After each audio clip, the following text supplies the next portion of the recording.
Hey peeps, this is your favorite darling Robert in for Citrus Theater Beat, and we're doing Peep in the Peep Site, Season 2, Episode 3, and we are here with... Harry Lewis.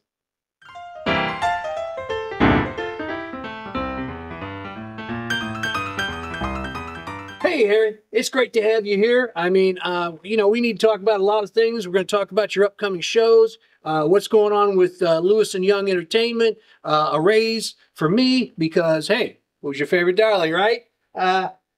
Don't answer that. We got Sid here with us today. He's sitting in. He's not supposed to talk much because, well, Yes. he's Harry's nephew. What do you want? Anyway, so... That's an interesting family tree. yeah, well, you dress the same. So That's yeah. true. So, Harry, tell us a little bit about Steel Magnolias. Steel Magnolias is coming up last weekend in January, first weekend of February at the beautiful Valerie Theater. And it promises to be the show of the year. We have 6 extremely talented ladies who are just going to make you laugh. They're going to make you cry. They'll make you laugh a little more, then they'll make you cry a little more. And you'll go home happy, tell your neighbors, and then they'll come and laugh and cry too. Well, okay, you're directing this, I am. and this is one of those it was a movie, but it's a stage show for quite a while, and this is something you really wanted to do because... It's a great story, and I love telling a great story. So, Harry, I know that this show is going to have a few of the actors that you've worked with a lot before, but you've got some new people. So what was that like? It's great because they're super talented people that have been great to work with. And between the talent of the new people and the talent of the people that have done the show previously and done other shows with us, the actress that plays Malin has done the show 4 times now. Wow. And she is just a knockout actress that you just got to see. Wow. So this is pretty much in the middle of season 2 for Lewis and Young. It is. And I know you've already made plans for season 3. That's going to be a bigger season yet with 2. You wanted to do 2 full stage plays. 2 full stage plays and probably 2 or 3 radio shows. But moving away from the radio shows have been real good to us because they're great stories and we love telling them. But the big stage plays, we have the talent to put them on. Let's do it. And you're just off your Christmas show, which was at the end, just after Thanksgiving. And that was a comedy, musical, radio show, everything all put together. An extravaganza. An extravaganza. A year and a half ago, we did On Golden Pond right here at the Valerie with the Valerie Players. Rex Young and I both directed that, and it was a phenomenal show that got some pretty good reviews. And I've directed a number of shows over at the Art Center and at CFCC.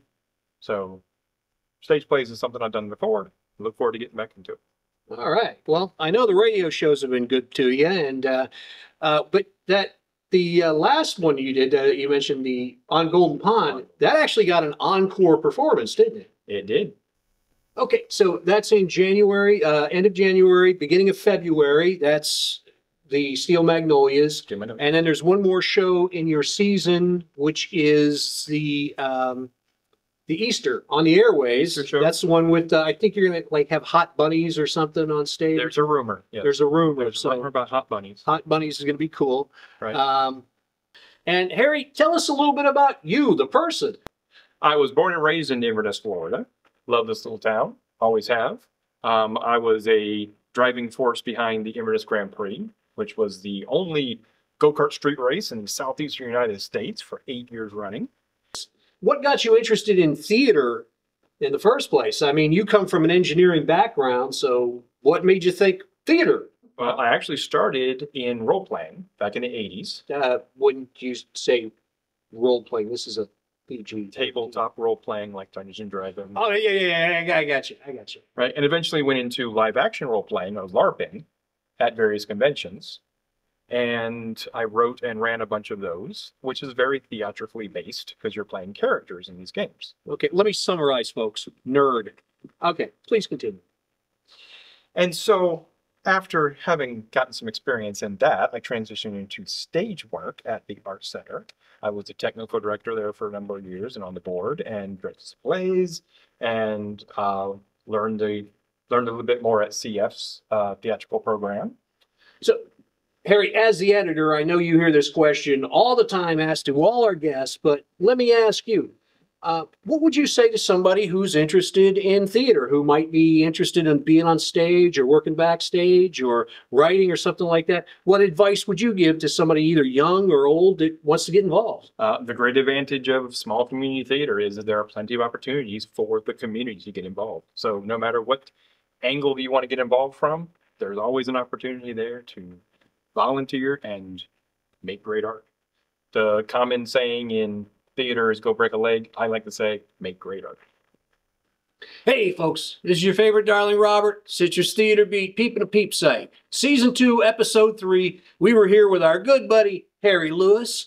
And what we're going to do is ask you to like, share, and subscribe because that way the algorithm loves us even more.